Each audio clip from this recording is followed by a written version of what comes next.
이 시간 우리는 계속해서 디모데 전서를 보겠습니다. 오늘 2장에 왔습니다. 우리가 지난 1장에서는 하나님의 경륜대 다른 가르침에 대한 아주 분명한 조망을 보았습니다. 하나님의 경륜은 믿음 안에 있는 하나님의 경륜이라고 선포했습니다. 그러므로 하나님의 경륜의 이러한 성취는 믿음으로 시작되고 발전되죠. 믿음이 하나님의 경륜이 이루어지는 영역과 범위가 되는 것입니다. 이제 우리는 2장에 와서 2장에는 이러한 항목을 볼 것인데, 첫 번째는 사람을 구원하기 위한 기도, 두 번째 항목은 교회 안에서의 정상적인 생활, 이 두 항목이 2장을 구성하고 있습니다. 먼저 우리는 1절, 2절, 3절 이 세 구절을 읽어보죠. 그러므로 내가 그대에게 권유합니다. 무엇보다도 먼저 모든 사람을 위하여 간구와 기도와 중보기도와 감사를 드리십시오. 또한 왕들과 높은 지위에 있는 모든 사람을 위해서도 그렇게 하십시오. 그것은 우리가 매우 경건하고 정중한 가운데 조용하고 평온한 생활을 하기 위한 것입니다. 이것은 우리 구주 하나님께서 보시기에 아름다운 것이며 기쁘시게 받으실 만한 것입니다. 1, 2, 3절에서 먼저 바울은 디모데에게 무엇보다도 먼저 모든 사람을 위하여 간구와 기도와 중보기도와 감사를 드리십시오 라고 권면했습니다. 여기에서 우리는 바울의 이러한 영과 그 부담을 만질 수가 있습니다. 먼저 1장에서 디모데에게 믿음 안에 있는 하나님의 경륜의 가르침에 대하여 아주 강하게 말씀하고, 그리고 바울 자신을 이렇게 나를 본받으라는 이런 말을 했죠. 그리고는 디모데에게 선한 싸움을 싸우고 믿음과 선한 양심을 가지십시오, 이렇게 선포했습니다. 그런데 이제 2장에 와서 이것보다도 먼저 모든 사람을 위하여 기도를 하십시오. 우리가 교회 생활 안에서 합당한 기도 생활은 모든 실행과 방면과 모든 일에서부터 제일 먼저 행해야 되는 것입니다. 기도가 먼저인 것입니다. 가르침보다, 교회 실행보다, 교회 행정보다, 목양보다 모든 것을 앞서서 기도가 먼저 해야 되는 것입니다. 우리가 성도들을 방문할 때, 또한 성도들의 모든 문제들을 들을 때 먼저는 기도하고, 그리고 성도들을 방문할 때 기도와 함께 방문해야 되는 것입니다. 물론 장로들이 교회를 돌볼 때에도 이러한 원칙이 적용되죠.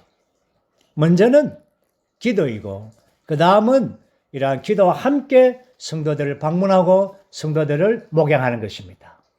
우리의 활력 그룹 안에서 복음과 목양의 길을 갈 때에 우리는 먼저 기도로서 활력 그룹 안에서 충분하고도 철저한 기도로서 함께 섞이고 하나님의 이러한 임재와 그분의 뜻과 그분의 모든 어떠함을 우리가 함께 흡수하고 난 다음에 기도를 통하여 그런 다음에 기도와 함께 사람들을 만나는 것입니다. 이것이 활력 그룹이죠.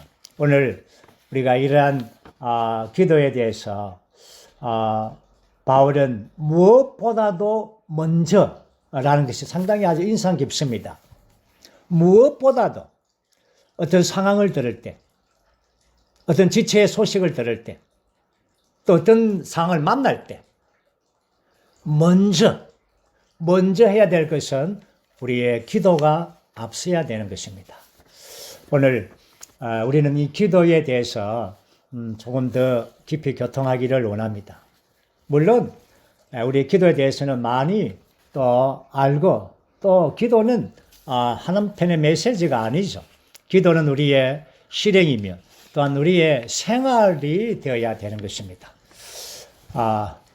먼저 오늘은 이 기도에 대하여 좀 이렇게 한 네 항목을 제가 교통하기를 원합니다. 첫 번째, 기도의 의미입니다. 기도가 무엇인가? 이것은 물론 바울은 간구와 기도와 중보기도, 간구는 이러한 특별한 이러한 것들을 구하는 것이죠. 기도는 일반적인 어떤 집회 가운데서의 기도이죠. 그리고 중보 기도는 이 친밀함 안에서 하나님과 대화하는 방식으로 다른 사람들의 어떤 방면들을 이렇게 중재하는 것입니다. 이것이 중보 기도이죠. 그럴 때에 항상 감사함으로, 감사와 함께 감사를 드림으로 이러한 기도를 수행하는 것입니다. 먼저는 기도의 의미는, 기도가 무엇인가? 기도는 하나님과 사람의 흐름입니다. 이것이 합당한 기도의 의미이죠. 그러므로 하나님과 사람의 상호 접촉하는 것입니다. 그럴 때에 하나님 자신을 흡수하는 것이죠. 하나님과 연합되는 것입니다. 그럴 때에 우리는 우리 자신은 아무것도 아니고 아무것도 할 수 없는 자라는 것을 인식하는 것입니다. 그렇기 때문에 우리는 기도를 통하여 하나님을 흡수하고 접촉해서 하나님을 더 많이 얻는 것입니다. 그리고는 하나님을 나타내고 표현하는 것입니다. 이것이 기도입니다. 그러므로 이러한 기도에는 이러한 기도의 행위로서 또한 이 기도를 할 수가 있겠죠. 그러나 우리의 이러한 계속적으로 접촉하고 주님을 얻고 누리는 방면에서는 항상 기도의 영 안에 머물러 있는 것이 필요합니다. 이것이 바로 쉬지 않고 기도하는 것이죠. 끊임없이 기도한다는 것은 우리가 기도의 영 안에 계속 머물러 있다는 것입니다.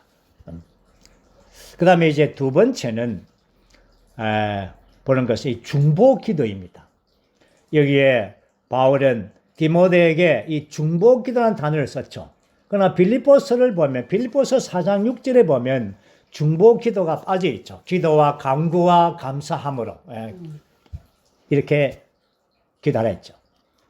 여기 중보 기도라는 것은 바로 친밀한 관계 안에서 하나님께 이렇게 중재하는 겁니다. 성경에서 제일 처음으로 중보 기도한 사람이 아브라함이죠. 아브라함은 하나님과의 이러한 친구와 같이 친구로서 이렇게 중재했습니다. 이것이 중보 기도의 하나의 큰 원칙입니다. 이 아브라함이 하나님과 함께 친밀하게 친구로서 대화하는 방식으로 중재했는 그 대상이 누구냐 하면은 누굽니까? 롯입니다. 롯이죠. 롯은 소돔 땅에 이렇게 거주하고 있죠. 소돔을 하나님께서 멸망시키려고 하셨죠. 그럴 때에 하나님 아내와 아브라함 아내, 소돔의 멸망에 관한 것을 말할 때 이 두 편의 아내 마음 안에 누가 있습니까? 롯이 있었습니다. 그래서 롯을 위하여 아브라함은 중보기도 합니다. 아브라함이 왜 롯을 위하여 중보기도 합니까? 왜? 롯이 아브라함의 조카이기 때문에 그렇습니다. 친척이죠.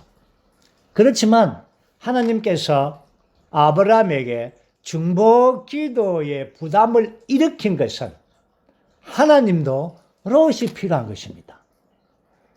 아브라함에게는 롯이 친척이고 하나님에게는 롯이 누굽니까? 친척입니까? 하나님의 친척입니까?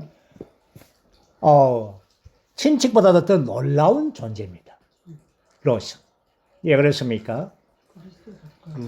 예, 롯 안에 그 후손 룻이 그리스도를 가져오는 그리스도의 계보이기 때문에 하나님 편에서는 너무나 중요한 사람인 것입니다.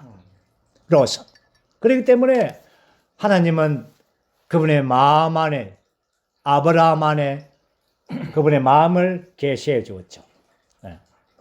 사실은 하나님과 아브라함이 서로 이러한 교통 안에 머물 때에 하나님께서 그분의 갈망과 뜻을 아브라함에게 계시한 것입니다. 그리고 아브라함은 그 갈망과 뜻을 다시금 하나님께 기도로서 나타낸 것이죠. 표현한 것입니다. 이것이 바로 중보 기도인 것입니다. 로마서 8장 34절 말씀에서도 주님은 이 땅에서 모든 역사를 다 이루시고 그분은 성천하셔서 그분은 하늘들의 보좌 우편에 앉아 계시면서 뭐합니까? 중보 기도하신다고 했습니다. 하늘에 속한 대제사장으로서 우리를 위하여 그분은 지금도 중보 기도하고 계십니다. 그러므로 오늘 우리는 지체들을 위하여 향하여 중보 기도하는 것은 매우 중요한 것입니다. 우리의 다음 세대들, 우리의 자녀들을 위하여 명단을 놓고 중보 기도하는 것은 너무나 영광스러운 이러한 중재인 것입니다.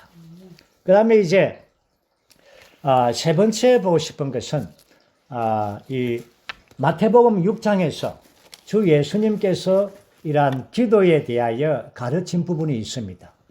이것은 삼일 하나님의 운행하심, 그분의 이루심에 관한 이러한 방면을 주 예수님께서 이렇게 기도하라고 가르쳤죠.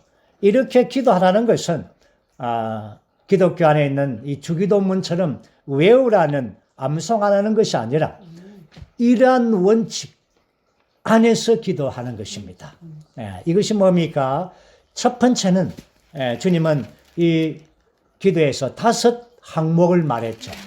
첫 번째 항목은 바로 하늘의 아버지 이름이 거룩히 여김을 받으시고, 그 다음에 왕국이 오게 하시고, 뜻이 하늘에서 이루어진 것 같이 땅에서도 이루어지게 하십시오.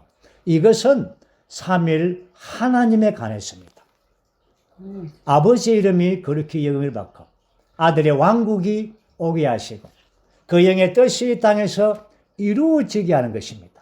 삼일 하나님의 이러한 움직임을 위하여 그분의 목적과 갈망을 위하여 먼저 기도하는 것이죠. 그 다음에 두 번째는 우리에게 일용할 양식을 주시고, 두 번째가 바로 우리의 필요를 위하여 기도하는 것입니다. 이것은 아주 간단하죠. 그렇죠? 일용할 양식을 주십시오. 이 한마디입니다. 그리고 세 번째는 이러한 지체들 간의 상호 관계를 위하여 기도합니다. 우리에게 죄 빚진 사람이 용서해 준 것 같이. 그래서 지체들 안에서 서로 안에 이러한 용서에 관한, 관계에 관한 기도이죠. 그 다음에 네 번째는 사탄에게 유혹을 받지 않도록 악한 자에서 구출해 주도록. 왜냐하면 악한 자 사탄은 항상 어리렁거리는 사자처럼 우리를 삼키려고 하죠. 우리의 많은 생각 속에, 많은 환경 속에 사탄의 역사가 있죠. 그렇기 때문에 항상 우리를 유혹에 빠지지 않도록 악한 자에서 늘 구원해 주시도록 이러한 네 번째 기도가 필요하고, 그 다음에 다섯 번째는 왕국과 능력과 영광이 영원토록 아버지의 것입니다. 아버지를 찬양하는 것이죠. 삼일 하나님을 찬양함으로 기도를 마칩니다. 이것이 주님께서 우리에게 가르쳐 주신 이러한 기도의 본입니다.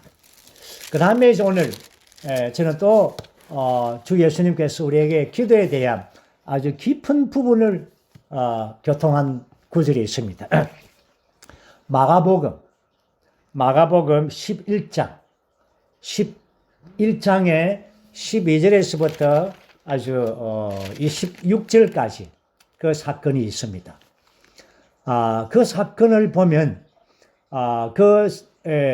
주 예수님께서 이제 예루살렘에 이제 올라가신 그 광경이죠.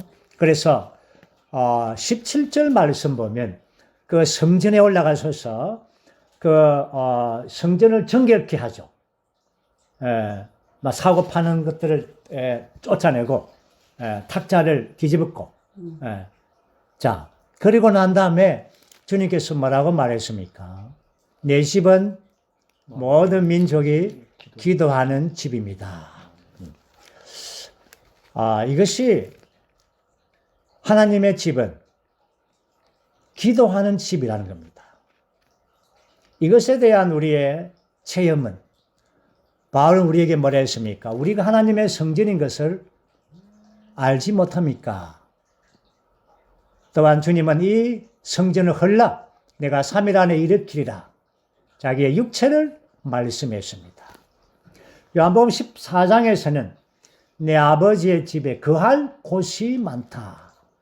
이것이 바로 하나님의 성전은 우리 사람의 영 안에 있는 것입니다. 그러므로 사람은 바로 영 안에서 기도하는 집인 것입니다. 기도를 통하여 하나님을 접촉하고 하나님을 흡수하고 하나님의 모든 풍성을 더 많이 얻을 수가 있는 것입니다. 그러므로 하나님의 집은 우리 사람은 바로 기도하는 집이죠. 그리고 난 다음에 주님은 거기에 무화과 나무를 이렇게 저주하고 그리고 무화과 나무가 뿌리채 말라버렸습니다. 그리고 나오는 22절에서 하나님을 믿으십시오 라고 말합니다. 그리고는 또 그 뒤에 23절에서 이렇게 말합니다. 이 누구든지 이 산을 향하여 들어 올려 바다 속으로 떨어져라 라고 하면서 마음의 의심을 하지 않고 말한 대로 된다고 믿으면 그대로 이루어질 것입니다. 여기까지 깊이 있게 기도가 전진됩니다. 여기에서 왜 갑자기 무화과 나무의 저주가 나오고 하나님을 믿으라고 말하고 산을 향하여 바닷속에 던지라고 말하고 믿는 대로 이루어진다고 말합니다. 이게 뭡니까? 이것이 기도입니다. 기도는 여기에서 주님께서 우리에게 보여주신 기도의 특별한 방면은 바로 믿음의 기도입니다. 그 앞에 무화과 나무가 이렇게 말라지는 사건, 겉으로 보면은 무화과 철이 아니기 때문에 무화과 나무가 열매를 맺지 않았는데 주님께서 무화과를 저주해서 말라버리셨다. 그러나 하나님의 뜻이 이 안에 있습니다. 하나님의 뜻은 무엇입니까? 하나님의 뜻은 이스라엘을 포기하고 교회를 통하여 그리스도의 몸을 얻고자 하는 것입니다. 그러므로 여기에서 무화과 나무의 뿌리가 마른 것은 바로 하나님의 뜻 안에 있다는 것입니다. 하나님의 뜻을 위하여 기도하는 것입니다. 하나님을 믿으십시오. 그래서 이 산을 향하여 라고 말합니다. 여기에서 아주 믿음의 기도가 나오죠. 믿음의 기도는 권위의 기도라고도 말합니다. 다시 말해서 이 믿음의 기도는 하나님을 향하여 직접적으로 어떤 것을 말하는 그런 기도가 아닙니다.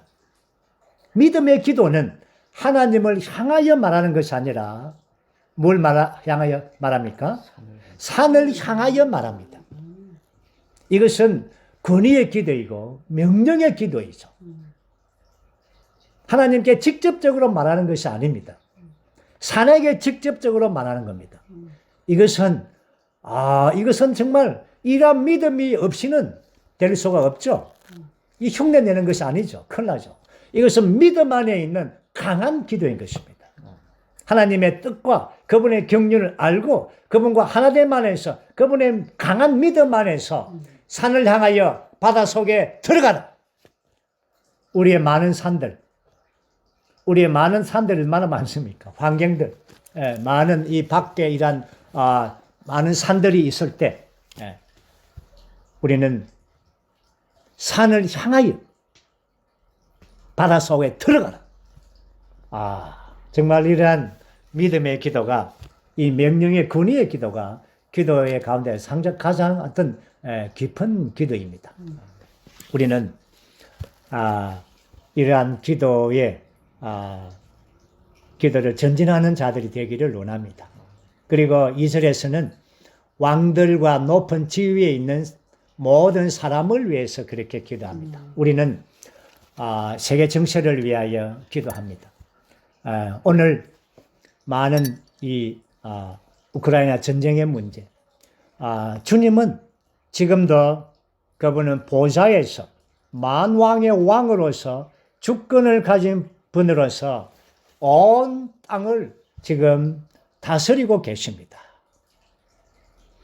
또한 우리가 그 나라의 왕들을 위하여, 지도자를 위하여 기도할 때 이것은 우리가 교회가 평온한 생활을 갖게 하기 위한 것입니다.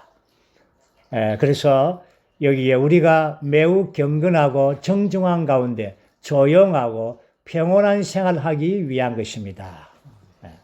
이런 것은 그 나라가 이렇게 지도자들이 지혜를 가지고 있을 때에 나라가 평온할 때에 또한 교회도 조용하고 평온하게 이렇게 주님의 뜻을 이루어낼 수가 있기 때문인 것입니다. 이제 우리는 4절과 5, 6, 7절, 네 구절 이 부분 우리가 한번 읽어보겠습니다. 하나님은 모든 사람이 구원을 받으며 진리를 온전히 아는 데 이르기를 원하십니다. 왜냐하면 하나님은 한 분이시며 하나님과 사람 사이의 중보자도 한 분, 곧 사람이신 그리스도 예수님이시기 때문입니다. 그분은 모든 사람을 위하여 자신을 속전으로 주셨습니다.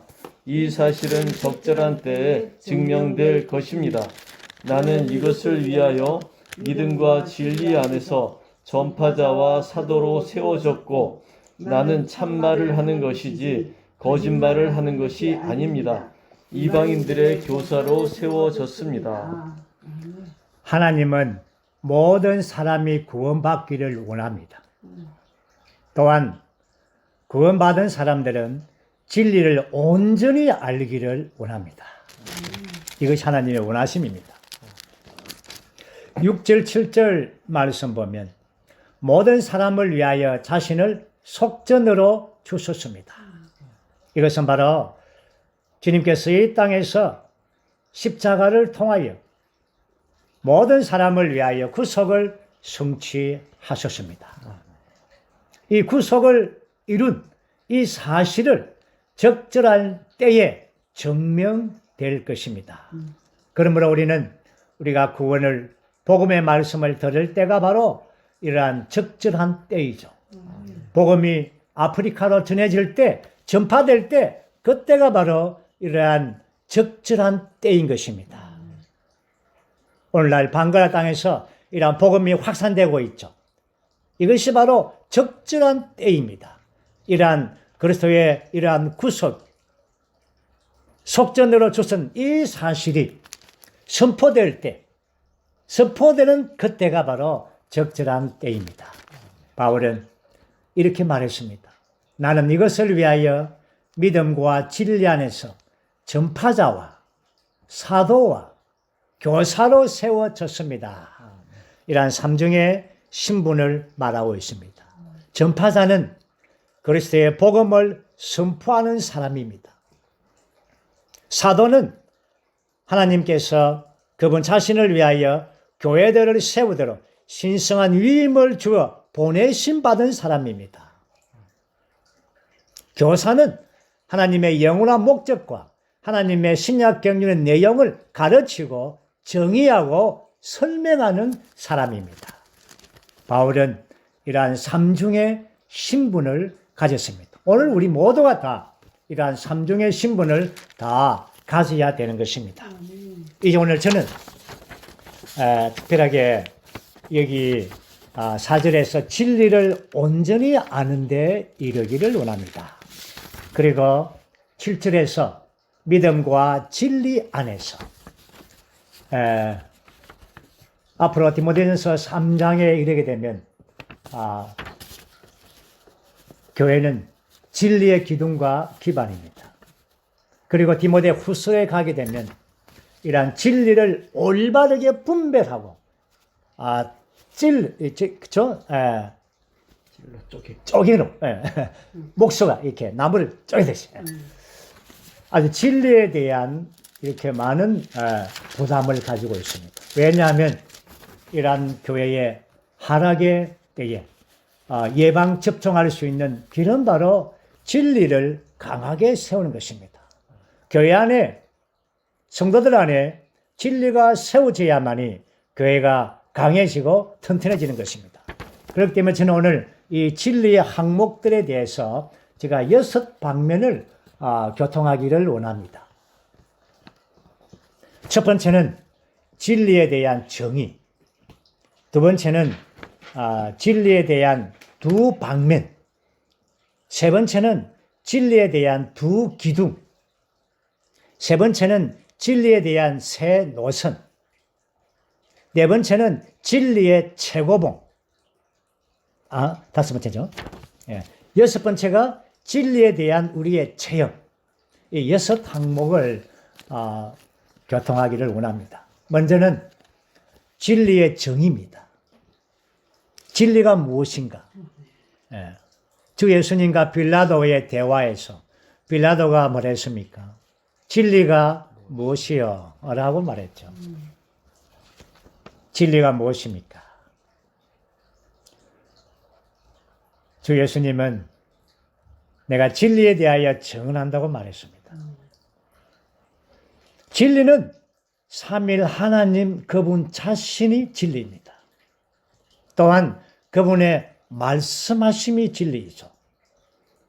그래서 신성한 경륜의 모든 실제가 진리인 것입니다. 오늘 대학에 가면은 대학을 뭐라고 말합니까? 진리의 상아탑이라고 하죠. 그런데 그것은 바로 어떤 학문을 연구한다는 그런 의미이죠. 학문이 진리가 아닙니다. 진리는 신성한 삼일성과 그분의 말씀하심과 신성한 경륜의 모든 실제만이 진리인 것입니다. 그러므로 이러한 진리가 어떻게 우리 안에 들어오는가? 그것은 바로 성경의 사실이 신성한 말씀이 그분의 빛비춤 안에서 하늘에 속한 이상, 그 하늘에 속한 텔레비전을 볼 때에 그 진리가 우리 안으로 방영되어 오는 것입니다. 다시 말해서 하나님의 경륜의 건강한 가르침을 통하여 우리 안으로 분배되어지는 것이, 조성되어지는 것이 바로 진리인 것입니다. 두 번째 항목은 뭐라 했습니까? 진리의 두 방면이 있다는 것입니다. 진리에는 두 방면이 있습니다. 어떤 방면입니까? 객관적인 방면과 주관적인 방면입니다.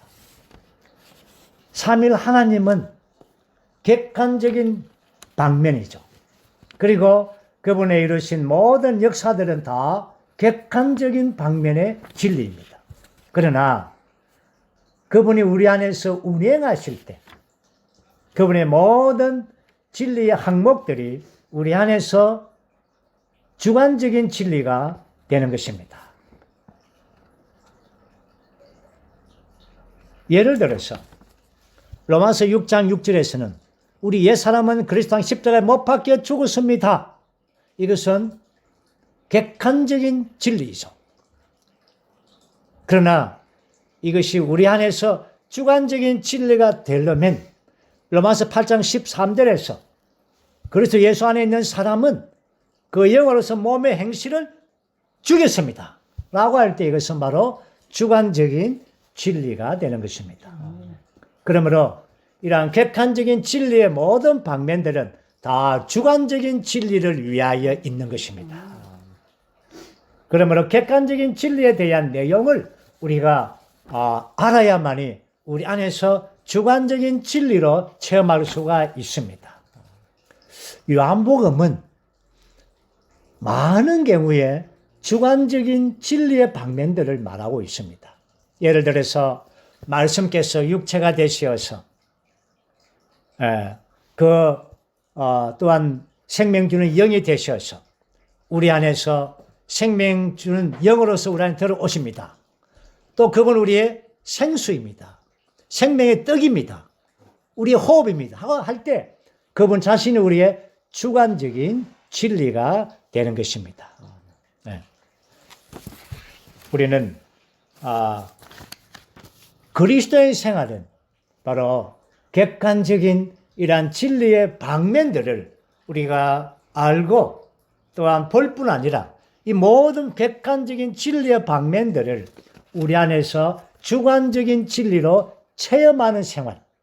이것이 바로 그리스도인의 참된 생활이죠. 그 다음에 이제 세 번째는 뭡니까? 진리의 두 기둥.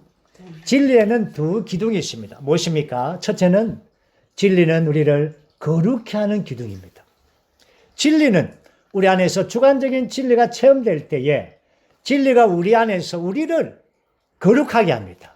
어떻게? 위치적으로, 기질적으로 우리를 거룩하게 하죠. 그분 자신을 우리 안에 적셔주는 것입니다. 그래서 우리가 거룩하게 되는 것이죠. 두 번째는 뭡니까? 우리를 자유롭게 합니다. 죄의 속박에서부터, 부정적인 모든 데서부터 우리를 자유롭게 하는 것입니다. 그러므로 진리 안에는 거룩게 하는 것과 자유롭게 하는 이 두 기능을 가지고 있습니다. 세 번째는 네 번째죠. 네 번째가 뭐라 했습니까? 두 기둥의 두 번째. 진리의 세 노선이죠. 진리의 두 기둥은 첫 번째는 거룩게 함이요. 두 번째는 자유롭게 함입니다. 그 다음에 네 번째는 진리의 세 노선이 있다는 겁니다. 우리가 진리의 방면에서는 중심 노선과 보충 요점의 노선과 잎사귀와 가지들, 이 진리에 대해서 세 노선이 있습니다. 중심 노선은 하나님의 말씀, 삼일 하나님, 하나님의 경륜, 모든 것을 포함하신 그리스도, 생명 주는 영, 그리스도의 몸, 새 예루살렘, 이 7 항목은 진리의 중심 노선입니다. 하나님의 말씀을 통하여 그 말씀 안에 있는 바로 골격은 삼일 하나님이시죠. 또 삼일 하나님의 그분의 움직이심은 그분의 경륜입니다. 그분의 경륜의 중심과 모든 것은 바로 모든 것을 포함하신 그리스도이죠. 그리스도의 실제는 생명 주는 영입니다. 생명 주는 영이 믿는 일 안에서 분배될 때 그리스도의 몸을 산출하고 얻는 것입니다. 그리스도의 몸의 최종 완결은 새 예루살렘입니다. 그러므로 이러한 하나님의 말씀은 영원 전에 계셨고 새 예루살렘은 영원 후이죠. 이것이 바로 7 항목이 진리에 대한 중심 노선입니다. 오늘 교회는 우리 모든 믿는 이들은 교회 안에서 이러한 진리의 중심 노선을 붙드는 것이 매우 중요한 것입니다. 그리고 그 보충 요점들로서는 그리스도의 예언들, 예표들, 지방 교회, 심지어 천년왕국 이러한 방면들까지도 다 보충하는 노선입니다. 그리고 잎사귀들은 하나님의 정하신 길, 주의 상, 교회 행정이라든지 이러한 사역의 일들, 이러한 것들은 다 잎사귀와 가지들로서 중심 노선을 강화해 주는 것입니다. 그 다음에 이제 우리가 보는 것은 5번째 항목이 뭡니까? 진리에 대한 최고봉. 진리의 최고봉은 성경 전체가 하나의 상자라면 그 다이아몬드는 바로 진리의 최고봉이죠. 그 최고봉은 하나님께서 사람이 되셔서 사람으로 신격의 것은 아니지만 생명과 본성에서 하나님이 된다는 것입니다.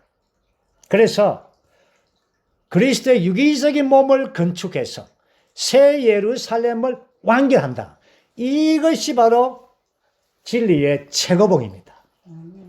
이 최고봉이 주회복안에서 94년도 이후에 지금까지 이 최고봉의 진리가 완전히 우리에게 열려졌습니다. 그 다음에 이제 마지막 6번째 항목이 진리에 대한 우리의 책임입니다. 진리에 대한 우리의 체험은 세 방면에서 봐야 됩니다. 첫 번째 방면은 이러한 진리에 대한 첫 번째 책임은 우리가 진리를 조성하는 것입니다. 이러한 객관적인 모든 이 진리의 항목들을 우리가 조성하는 것이죠. 바울은 진리의 그리스도를 아는 이러한 지식의 탁월함을 말했습니다. 그래서 진리에 대한 온전한 지식을 갖는 것이죠. 그러므로 우리는 정상적인 그리스도인이라면 우리가 매일 아침에 오늘의 양식을 먹습니다. 또 그뿐입니까? 성경을 또 읽습니다.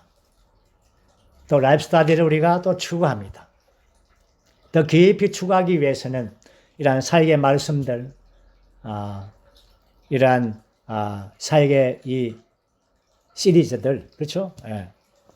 이러한 사역의 말씀, 다이제스트, 이러한 말씀들 좀 더 깊이 추구합니다. 왜 그렇습니까?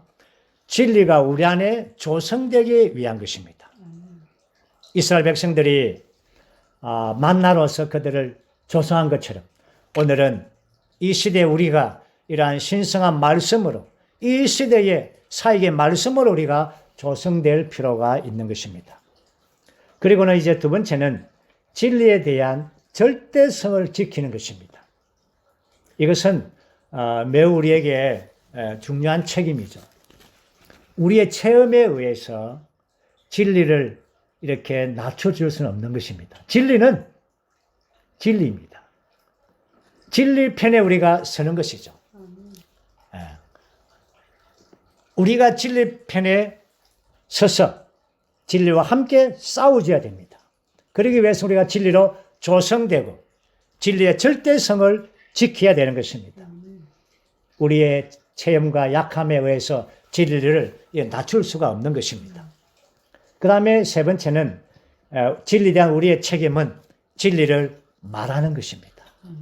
때를 어떤지 못 어떤지 우리가 주일 집회를 통하여 신원하는 것은 진리를 말해내는 것입니다. 이것은 우리의 책임입니다. 또한 목양할 때든지 지체들을 만날 때든지 복음을 전파할 때든지 우리가 언제든지 진리를 말하는 것이 우리의 책임인 것입니다. 이렇게 해서 우리는 진리에 대하여 우리가 6항목을 간략하게 보았습니다. 첫째 뭐라 했습니까? 진리의 정의. 두 번째가 진리의 두 방면. 세 번째가 진리의 두 기둥. 네 번째가 새 노선. 다섯 번째가 진리의 최고봉. 여섯 번째가 우리의 책임. 이렇게 해서 우리는 진리가 온전히 알고 또한 조성되고 진리를 말해내는 그러한 책임을 감당하기를 원합니다. 이제 우리는 두 번째 이 2장에서 두 번째 항목은 교회 안에서의 정상적인 생활입니다.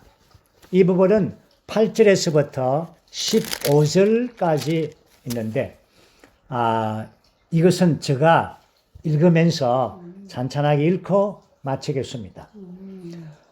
여기에 바울의 부담은 디모데를 통하여 에베소 교회가 이러한 무엇보다도 기도에 힘쓸 뿐 아니라 진리가 그들 안에 세워지기를 원했습니다. 그런 다음에 그들 가운데서 이러한 합당한 교회 안에서의 생활이 있기를 바랬습니다. 그 생활은, 교회 안에서의 생활은 형제와 자매들이 함께 있는 단체적인 생활입니다. 그래서 바울은 디모데에게 형제에게 하는 이러한 교통, 자매들에게 하는 교통, 이것을 이렇게 나누어서 교통합니다. 전체 여기에 8절에서 15절까지 8개 구절이 있는데 형제들에게는 한 구절, 자매들에게는 7구절을 주었습니다. 왜 그렇습니까? 자매들이 더 7배의 부담을 더 감당하는 것이죠. 그만큼 더 교회 안에서 자매님들이 7배로 더 중요하다는 것입니다. 제가 읽죠. 그러므로 나는 남자들이 화를 내거나 논쟁하는 일이 없이 어디서나 거룩한 손을 들어 기도하기를 바랍니다. 남자들은, 형제들은 교회 안에서 늘 기도하기를 원하는 겁니다. 여기에서 어디서나, 이게 아주 중요한데, 우리는 기도를 우리 앞에서 기도의 방면을 받지 않습니까? 끊임없이 기도해야 됩니다. 그런데 언제 어디서나 기도를 해야 됩니다. 그런데 우리가 체험에 의하면 사실 많은 영적인 이러한 체험 가운데 기도의 항목이 참 어렵습니다. 많이 놓치죠. 언제 어디서나. 언제가 어렵습니까? 어디서가 어렵습니까? 어디서? 언제입니까? 어디서입니까? 둘 다 어렵습니다. 사실 둘 다 어렵습니다. 그러나 더 어렵다면 언제보다 어디서나가 더 어렵습니다. 우리가 아침에 혹은 점심에 혹은 저녁에 언제 이렇게 정해놓고 기도하는 것은 그나마 가능하지만 어디서나 여러분이 정말 세상에 속해 있고 어떤 상황 가운데 있을 때, 어디서나 있을 때, 정말 어떤 세상의 풍조에 있을 때 기도가 안 되죠. 그래서 어디서나가 참 어렵습니다. 그렇지만 여기서 바울은 어디서나가 어렵기 때문에 형제들은 어디에 있든지 집회소에 있으면 참 좋죠. 기도하기가. 그런데 직장에 있을 때, 또 세상의 회식 가운데 있을 때, 회식 가운데 기도되겠습니까? 어쨌든 오락 가운데 있을 때 기도 안 됩니다. 그럴 때, 그렇죠? 어쨌든 거룩한 손을 들어 기도하는 것이 우리 형제들의 책임입니다. 교회를 위하여, 사역을 위하여 중보기도하는, 지체들을 위하여 중보기도하는 것이 필요하죠. 그런데 기도하기가 어려울 때가 있습니다. 언제보다 어디입니까? 화를 낼 때, 논쟁할 때, 이럴 때는 참, 그렇죠? 기도가 안 됩니다.